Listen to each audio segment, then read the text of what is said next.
Hi friends, ಎಲ್ರಿಗೂ ನಮಸ್ಕಾರ. ಎಲ್ರು ಹೇಗಿದ್ದೀರಾ? ಎಲ್ರು ಚೆನ್ನಾಗಿದ್ದೀರಾ ಅಂತ ಭಾವಿಸ್ತಾ ಇವತ್ತಿನ ವಿಡಿಯೋನ ಸ್ಟಾರ್ಟ್ ಮಾಡ್ತಾ ಇದ್ದೀನಿ. ನಾನು ಹೋದ ಭಾನುವಾರ ಬೆಂಗಳೂರಿಗೆ ಹೋಗಿದ್ದೆ ಅಂತ ಹೇಳಿದ್ನಲ್ಲ, ಅದ್ರ ಕಂಟಿನ್ಯೂಷನ್ ವಿಡಿಯೋ ಇದು. ವಾಪಸ್ ಬರಬೇಕಾದ್ರೆ ನಾವು ಪಯಣ ಎಕ್ಸಿಬಿಷನ್ ಮೈಸೂರಿಂದ 12 ಕಿಲೋಮೀಟರ್ ಆಗುತ್ತೆ. ಇದು ಮೈಸೂರು ಬೆಂಗಳೂರು ಹೈವೇ ಇದೆಯಲ್ಲ, ಅದ್ರ ಪಕ್ಕದಲ್ಲೇ ಓಪನ್ ಆಗಿರುವಂಥದ್ದು ಎಕ್ಸಿಬಿಷನು. ಈಗ ಮೈಸೂರು ಟೂರಿಸ್ಟ್‌ಗೆ ಅಂತ ಬಂದ್ರೆ ಇದು ಕೂಡ ಹೊಸದಾಗಿ ಆ್ಯಡ್ ಮಾಡ್ಕೋಬಹುದು. ಚೆನ್ನಾಗಿದೆ. ಒನ್ ಟೈಮ್ ನೋಡ್ಬೋದು ಅಂತಾನೆ ಹೇಳ್ತೀನಿ. ಹಾಗಾಗಿ ನಿಮಗೂ ಕೂಡ ಈ ವಿಡಿಯೋನ ಶೇರ್ ಮಾಡೋಣ ಅಂತೇಳಿ ವಿಡಿಯೋನ ಹಾಕ್ತಾ ಇದ್ದೀನಿ. ಸ್ವಲ್ಪ ಲಾಂಗ್ ಗ್ಯಾಪ್ ಆಯಿತು ಎಡಿಟಿಂಗು, ಮತ್ತೆ ಸ್ವಲ್ಪ ಊರಿಗೆ ಹೋಗಿದ್ದೆ, ಅಲ್ಲಿಂದ ಬಂದಿದ್ದು ಎಲ್ಲ. ಊರಲ್ಲಿ ಹಬ್ಬ ಇದೆ, ಆ ಹಬ್ಬದ ವಿಡಿಯೋದೆಲ್ಲ ನೆಕ್ಸ್ಟ್ ಬರೋ ವಿಡಿಯೋದಲ್ಲಿ ನಾನು ಶೇರ್ ಮಾಡ್ತೀನಿ. ಇವಾಗ ನಾವು ಇದಕ್ಕೆ ಹೊರಟಿದ್ದೀವಿ. ಇಲ್ಲಿ ನಮಗೆ ಭಾನುವಾರ ಆಗಿರೋದ್ರಿಂದ ತುಂಬಾನೇ ರಶ್ ಇತ್ತು. ಅದರಲ್ಲೂ ಹೊಸದಾಗಿ ಓಪನ್ ಆಗಿದೆ ಅಂದ್ರೆ ಸ್ವಲ್ಪ ಜನಕ್ಕೆ ಕ್ಯೂರಿಯಾಸಿಟಿ ಜಾಸ್ತಿ ಇರುತ್ತೆ. ಹಾಗಾಗಿ ಇಲ್ಲಿ ಸ್ವಲ್ಪ ಜನ ಜಾಸ್ತಿನೇ ಇರ್ತಾರೆ ಅಂತ ಹೇಳ್ತಾ ಇದ್ರು. ಇದು ಬೆಳಗ್ಗೆ 9 ಗಂಟೆಯಿಂದ 5 ಗಂಟೆ ತನಕನೂ ಓಪನ್ ಇರುತ್ತಂತೆ. ಹಾಗೆ ಸಾಕಷ್ಟು ಕಾರ್ ಪಾರ್ಕಿಂಗ್ ವ್ಯವಸ್ಥೆನೂ ಕೂಡ ಇದೆ, ಟೂ ವೀಲರ್ ಪಾರ್ಕಿಂಗ್ ವ್ಯವಸ್ಥೆ ಕೂಡ ಇದೆ. ಮೈಸೂರಿಂದ ಇದು 12 ಕಿಲೋಮೀಟರ್ ಆಗುತ್ತೆ. ನಾವು ಹೋಗಿದ್ದು ಭಾನುವಾರ ಸಾಯಂಕಾಲ ಆಗಿರೋದ್ರಿಂದ ತುಂಬಾನೇ ರಶ್ ಇತ್ತು. ಅದರಲ್ಲೂ ಬಿಸಿಲು ಕೂಡ ಅಷ್ಟೇ ಜಾಸ್ತಿನೇ ಇತ್ತು. ಕಾರ್ ಪಾರ್ಕಿಂಗಿಗೆ ಜಾಗನೇ ಇರಲಿಲ್ಲ. ಹಾಗಾಗಿ ನಾವು ಸ್ವಲ್ಪ ಇನ್ನು ಮುಂದೆ ತಗೊಂಡೋಗಿ ಹೆಂಗೋ ಬಂದಿದೀವಲ್ಲ ಅಂತೇಳಿ ಕಾರ್ ಪಾರ್ಕಿಂಗ್ ಮಾಡಿ ಹೊರಟ್ವಿ. ಕಾರ್ ಪಾರ್ಕಿಂಗ್ಗೆ ಅಂತೇನು ಯಾರು ಚಾರ್ಜ್ ಮಾಡೋದಿಲ್ಲ ಇಲ್ಲಿ. ಹಾಗಾಗಿ ಸ್ವಲ್ಪ ಕಾರ್ ಪಾರ್ಕಿಂಗ್ನ ಮಾಡಿ ಹೊರಟ್ವಿ ನಾವು. ಸ್ವಲ್ಪ ಕಾರ್ ಪಾರ್ಕಿಂಗ್ ಜಾಗ ಇಲ್ಲದೆ ಇಲ್ಲೆಲ್ಲ ಕಾರ್ ಪಾರ್ಕಿಂಗ್ ಮಾಡಿ ಹೋಗ್ತಾ ಇದ್ದೀವಿ. ಯಾವುದೋ ನೀರಿನ ಜಾಗ ಇರಬೇಕು.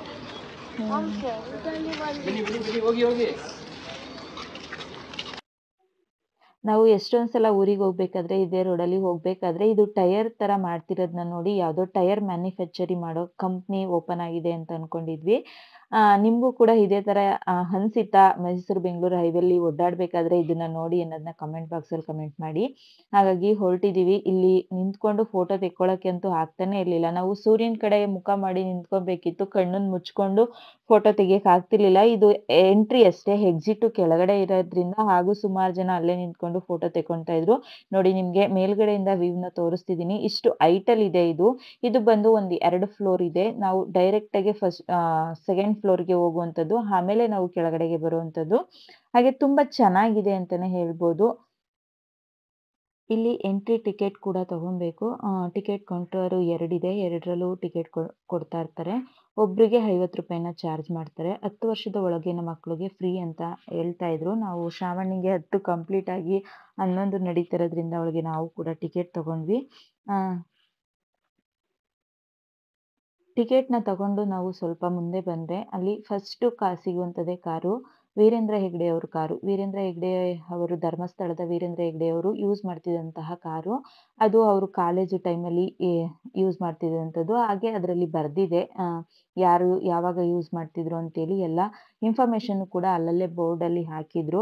ಹಾಗೆ ನಾವು ಒಳಗಡೆ ಹೋದ ತಕ್ಷಣ ನಮಗೆ ಕಾರ್‌ನ ಯಾವ ಥರ ಮ್ಯಾನುಫ್ಯಾಕ್ಚರಿಂಗ್ ಮಾಡೋದಕ್ಕೂ ಮುಂಚೆ ಏನೇನ್ನ ಯೂಸ್ ಮಾಡಿ ಒಂದು ಕಾರ್‌ನ ತಯಾರಿಸೋದಕ್ಕೆ ಅಂತೇಳಿ ಮೋಟಿವೇಶನ್ ಬರೆದು ಆ ಥರದ್ದು ಎಲ್ಲ ಒಂದು ಪಿಕ್ಚರನ್ನ ಹಾಕಿದ್ರು. ಈಗ ನಾವು ಎತ್ತಿನ ಗಾಡಿ ಆಗಿರ್ಬೋದು, ಅಥವಾ ಮನುಷ್ಯರು ಎಳ್ಕೊಂಡು ಹೋಗ್ತಿದ್ರಲ್ಲ ಆ ಥರದ ಗಾಡಿ, ಅದನ್ನೆಲ್ಲ ಒಂದು ಮ್ಯಾನುಫ್ಯಾಕ್ಚರಿಂಗ್ ಆಗಿ ಆ ಲೈನ್ ಹೌದು, 1 ಬೈ 1 ಇದಾದ್ಮೇಲೆ ಇದು, ಇದಾದ್ಮೇಲೆ ಇದು, ಯಾವ ಥರ ಮನುಷ್ಯನಿಗೆ ಏನು ಕೆಲಸ ಮಾಡೋದಕ್ಕೆ ಆಗ್ಬೋದು, ಕಾರ್‌ನ ತಯಾರು ಮಾಡೋದಕ್ಕೆ ಯಾವ ರೀತಿ ಆಯಿತು ಅನ್ನೋದನ್ನ ಕೂಡ ಒಂದು ಡೀಟೇಲ್ ಆಗಿ ಹಾಕಿದ್ದಾರೆ. ಮತ್ತೆ ಇಲ್ಲಿ ಇಟ್ಟಿರುವಂಥ ಕಾರ್ಗಳು ಅಷ್ಟೇನೆ, ಅದು ಯಾವ ದೇಶದಲ್ಲಿ ತಯಾರಾಗಿದ್ದು, ಯಾರು ಯೂಸ್ ಮಾಡ್ತಿದ್ರು ಅದನ್ನು ಕೂಡ ಹಾಕಿದ್ದಾರೆ. ಕೆಲವೊಂದು ಕಾರಿಗೆ ಎಲ್ಲೆಲ್ಲಿ ಯಾರು ಯೂಸ್ ಮಾಡಿದ್ದು ಅದನ್ನು ಹಾಕಿದ್ದಾರೆ. ಇದರಲ್ಲಿ ವಿಷ್ಣುವರ್ಧನ್ ಅವರು ಯೂಸ್ ಮಾಡಿರುವಂಥ ಕಾರು, ಮಹಾರಾಜರು ಯೂಸ್ ಮಾಡಿರುವಂಥ ಕಾರು ಕೂಡ ಇತ್ತು. ಇದು ಮಕ್ಳಿಗೆ ತುಂಬಾ ಇಷ್ಟ ಆಗುತ್ತೆ. ಅದು ಚಿಕ್ಕ ಮಕ್ಳಿಗೆ, ಅದರಲ್ಲೂ ಕಾರು ಕ್ರೇಜ್ ಇರುವಂಥ ಮಕ್ಳಿಗಂತೂ ತುಂಬಾನೇ ಇಷ್ಟ ಆಗುತ್ತೆ ಇದು ಅಂತಾನೆ ಹೇಳ್ಬೋದು. ವರ್ತ್ ಅನಿಸ್ತು 50 ರೂಪಾಯಿ ಒಬ್ರಿಗೆ. ನೀವೇನಾದ್ರೂ ಮೈಸೂರಿಗೆ ಟ್ರಿಪ್ ಅಂತೇಳಿ ಬಂದ್ರೆ ನಿಮಗೂ ಹೊಸ ಇದು ಆ್ಯಡ್ ಆಗುತ್ತೆ. ನೀವು ಟೂರಿಸ್ಟ್ ಪ್ಲೇಸ್‌ಗೆ ಈಗ ಚಾಮುಂಡಿ ಬೆಟ್ಟ, ಜೂ ಎಲ್ಲ ನೋಡಿ ಆದ್ಮೇಲೆ ಹೋಗೋ ಟೈಮಲ್ಲಿ ಇದನ್ನು ಕೂಡ ನೀವು ನೋಡ್ಕೊಂಡು ಹೋಗ್ಬೋದು. ಇದು ರೀಸೆಂಟಾಗಿ ಸುಮಾರು ಈಗ 1-1.5 ತಿಂಗಳು ಆಗಿರ್ಬೋದು ಓಪನ್ ಆಗಿ ಅಷ್ಟೇನೆ. ಹಾಗೆ ಕಾರಿಂದ ನಾವು ಬಸ್‌ಗೆ ಯಾವ ಥರ ಈ ಹಳೆ ಕಾಲದಲ್ಲಿ ಬಸ್ ಇತ್ತು, ಅದನ್ನು ಕೂಡ ಒಂದು ಮಕ್ಳಿಗೆ ಟೋಟಲ್‌ಗೆ ನಮ್ಮ ಹಿಂದಿನ ಪೂರ್ವಜರು ಯಾವ ರೀತಿ ಇದ್ರು, ಯಾವ ರೀತಿ ಕಾರ್‌ನ ಯೂಸ್ ಮಾಡ್ತಿದ್ರು ಅದೆಲ್ಲ ಕೂಡ ಇದೆ. ಈಗಿಂದು ಎಲೆಕ್ಟ್ರಿಕ್ ಕಾರು ಕೂಡ ಇದೆ ಇಲ್ಲಿ. ಹಾಗೆ ನನ್ ಮಗಳು ಹೇಳ್ತಾ ಇದ್ಲು, "ಅಮ್ಮ ಇದು ಲವ್ ಮಾಕ್ಟೇಲ್ ಕಾರು" ಅಂತ. ಅಲ್ವಾ ಇದನ್ನ ಲವ್ ಮಾಕ್ಟೇಲೇ ನಾವು ಜಾಸ್ತಿ ನೋಡಿದ್ದು. ಅದಕ್ಕೂ ಮುಂಚೆ ಇತ್ತೋ ಏನೋ ಗೊತ್ತಿಲ್ಲ. ಒಟ್ನಲ್ಲಿ ಲವ್ ಮಾಕ್ಟೇಲಲ್ಲಿ ಇದನ್ನ ಯೂಸ್ ಮಾಡಿದ್ಮೇಲೆ ಸ್ವಲ್ಪ ಅದಕ್ಕೆ ಲವ್ ಮಾಕ್ಟೇಲ್ ಕಾರ್ ಅಂತಾನೆ ಕರೀತಾರೆ ಜಾಸ್ತಿ ಜನ. ಹಾಗೆ ಅದು ಅಲ್ದೇನೆ ಇನ್ನೂ ಒಂದು ಕೂಡ ಇದೆ. ಇಲ್ಲಿ ಅದನ್ನೆಲ್ಲ ಮುಗಿಸ್ಕೊ ಬಂದ್ಮೇಲೆ ಇಲ್ಲೊಂದು ನನ್ಗಂತೂ ಈ ಜಾಗ ತುಂಬಾ ಇಷ್ಟ ಆಯ್ತು ಕಾರಿಗಿಂತನೂ. ನಮ್ಮ ಹಳೆ ಕಾಲದ ವಸ್ತುಗಳೆಲ್ಲ ಇಲ್ಲಿ ಎಕ್ಸಿಬಿಷನ್ ತರ ಇಟ್ಟಿದ್ರು ನೋಡೋದಿಕ್ಕೆ ಅಂತೇಳಿ. ಇದ್ರಲ್ಲಂತೂ ತುಂಬಾನೇ ಇತ್ತು. ಸಣ್ಣ ಪುಟ್ಟದಿಂದ ಹಿಡಿದು ತುಂಬಾನೇ ಇತ್ತು. ಇದು ಶಾವಿಗೆ ಹುಳ್ಳಾಗಿರ್ಬೋದು, ಚಕ್ಲಿ ಹುಳ್ಳಾಗಿರ್ಬೋದು ಅಥವಾ ಮಿಕ್ಸ್ಚರ್ ಮಾಡುವಂಥದ್ದು, ಮಸಾಲೆ ಡಬ್ಬ ಇಡುವಂಥದ್ದು ಕಬ್ಬಿಣದ್ದು ಹಾಗೆಲ್ಲ ಸ್ವಲ್ಪ ಜಾಸ್ತಿ ಹಿತ್ತಾಳೆ, ಕಬ್ಬಿಣ, ತಾಮ್ರ ಇದನ್ನ ಯೂಸ್ ಮಾಡ್ತಾ ಇದ್ರು ಅಡುಗೆ ಮನೆಗಳಲ್ಲಿ. ಸ್ಟೀಲು, ಪ್ಲಾಸ್ಟಿಕ್ ಎಲ್ಲ ಕಡಿಮೆ.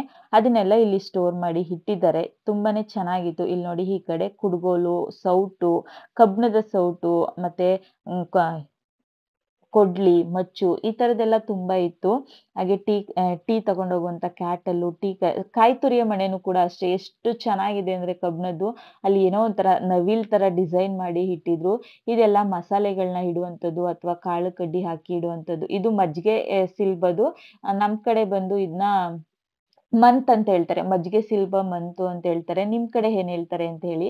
ಹಾಗೆ ಬಾವಿ ಸೇದುವಂತದ್ನ ಕೂಡ ಅಲ್ಲಿ ಸ್ವಲ್ಪ ಇಟ್ಟಿದ್ರು. ಇದನ್ನ ನಾವು ತುಂಬಾ ಯೂಸ್ ಮಾಡ್ತಿದ್ವಿ. ನಾವು ಚಿಕ್ಕವರಾಗಿದ್ದಾಗ ನಮ್ಮೂರಲ್ಲಿ ಬಾವಿಲೇ ನೀರ್ ಸೇದ್ತಾ ಇದ್ದು. ನಾವು ನಲ್ಲಿ ಎಲ್ಲ ಇರ್ಲಿಲ್ಲ. ಬಿನ್ಗೆ ಏನಾದ್ರು ಬಿದ್ದೋದ್ರೆ ಅದ್ರೊಳಗಡೆ ದಾರ ಮಿಸ್ ಆಗಿ ಬಿನ್ಗೆ ಬಿದ್ದೋದ್ರೆ ಅದ್ರ ಸಹಾಯದಿಂದ ನಾವು ಬಿನ್ಗೆನ ಎತ್ಕೊಂತಿದ್ವಿ. ಅದು ಕೂಡ ನೋಡಿ ನನ್ಗೆ ತುಂಬಾನೇ ಖುಷಿ ಆಯ್ತು. ನನ್ಗೆ ಕಾರ್ ಶೋರೂಮ್‌ಗಿಂತ ಜಾಸ್ತಿ ಖುಷಿ ಕೊಟ್ಟದ್ದು ಇದು. ಅಂದ್ರೆ ಮಕ್ಳಿಗೆ ಕಾರ್ ಇಷ್ಟ ಆಗುತ್ತೆ. ಬಟ್ ನನ್ಗೆ ಅಷ್ಟು ಕಾರ್ ಏನ್ ಬಗ್ಗೆ ಅಷ್ಟು ಗೊತ್ತಿಲ್ಲಲ್ಲ. ಹಾಗಾಗಿ ಇದನ್ನೆಲ್ಲ ನೋಡಿ ನಂಗೆ ತುಂಬಾನೇ ಖುಷಿ ಆಯ್ತು. ಆ ಸೇರು, ಪಾವು, ಅಚ್ಚೇರು ಮತ್ತೆ ಬೆಣ್ಣೆ ತೂಕ ಮಾಡುವಂಥದ್ದು ಅದನ್ನೆಲ್ಲ ತುಂಬಾ ವೆರೈಟಿ ಇಟ್ಟಿದ್ರು. ಈಗಂತೂ ನೋಡೋದಿಕ್ಕಂತೂ ಸಿಗೋದೇ ಇಲ್ಲ. ಇದ್ರೂ ಹಳೆ ಕಾಲದ ಮನೆಯಲ್ಲೂ ಇದ್ರೂನು ಕೂಡ ಅವ್ರು ಯೂಸ್ ಮಾಡೋದಿಲ್ಲ. ಎಲ್ಲ ಎತ್ತಿಟ್ಬಿಟ್ಟಿರ್ತಾರೆ ಮೇಂಟೆನೆನ್ಸ್ ಕಷ್ಟ ಅಂತೇಳಿ.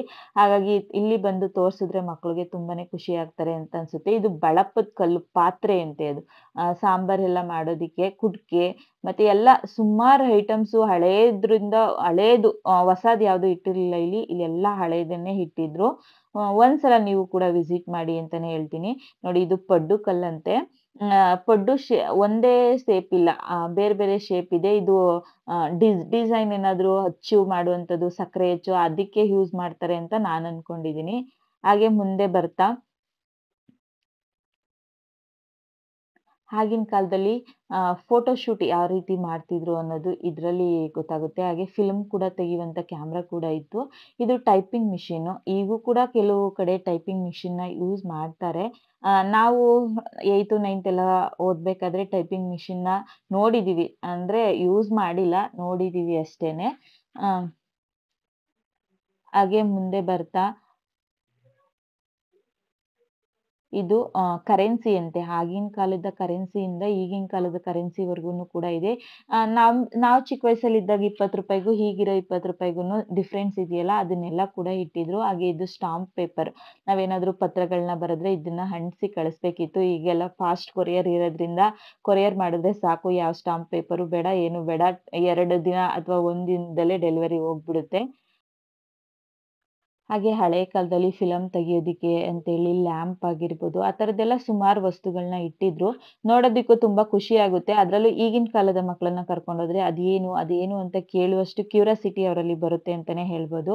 ಯಾರಿಗಾದ್ರೂ ಈ ವಿಡಿಯೋ ಇಷ್ಟ ಆದ್ರೆ ಅವರೆಲ್ಲ ಪ್ಲೀಸ್ ಸಬ್ಸ್ಕ್ರೈಬ್ ಮಾಡ್ಕೊಂಡು ವಿಡಿಯೋಸ್‌ನ ನೋಡಿ. ಹಾಗೆ ಪಯಣ ಕಾರ್ ಎಕ್ಸಿಬಿಷನ್‌ಗೆ ಯಾರೆಲ್ಲ ಹೋಗಿದ್ರಿ ಅನ್ನೋದನ್ನು ಕೂಡ ಕಮೆಂಟ್ ಬಾಕ್ಸಲ್ಲಿ ಕಮೆಂಟ್ ಮಾಡಿ ಅಂತ ಹೇಳ್ತಾ, ಇವತ್ತಿನ ವಿಡಿಯೋನ ಇಲ್ಲಿಗೆ ಮುಗಿಸ್ತಾ ಇದ್ದೀನಿ. ಹಾಗೆ ಯಾರೆಲ್ಲ ವಿಡಿಯೋಸ್‌ನ ನೋಡ್ತಿದ್ದೀರಾ ಅವರೆಲ್ಲ ಪ್ಲೀಸ್ ಸಬ್ಸ್ಕ್ರೈಬ್ ಮಾಡ್ಕೊಂಡು ವಿಡಿಯೋಸ್‌ನ ನೋಡಿ. ಹಾಗೆ ಬೆಲ್ ಐಕನ್ನು ಕ್ಲಿಕ್ ಮಾಡಿ. ನೆಕ್ಸ್ಟ್ ವಿಡಿಯೋ ಹಾಕಿದ ತಕ್ಷಣ ನೋಟಿಫಿಕೇಶನ್ ಕೂಡ ಬರುತ್ತೆ. ಹಾಗೆ ಊರಿಗೋಗಿದ್ದೆ. ಊರಲ್ಲಿ ಹಬ್ಬ ಇತ್ತು. ಅದ್ರ ವಿಡಿಯೋ ಕೂಡ ನಾಳೆ ನಾಡಿದ್ರಲ್ಲಿ ಅಪ್ಲೋಡ್ ಮಾಡ್ತೀನಿ ಅಂತ ಹೇಳ್ತಾ ಇವತ್ತಿನ ವಿಡಿಯೋನ ಇಲ್ಲಿಗೆ ಮುಗಿಸ್ತಾ ಇದ್ದೀನಿ. Thank you.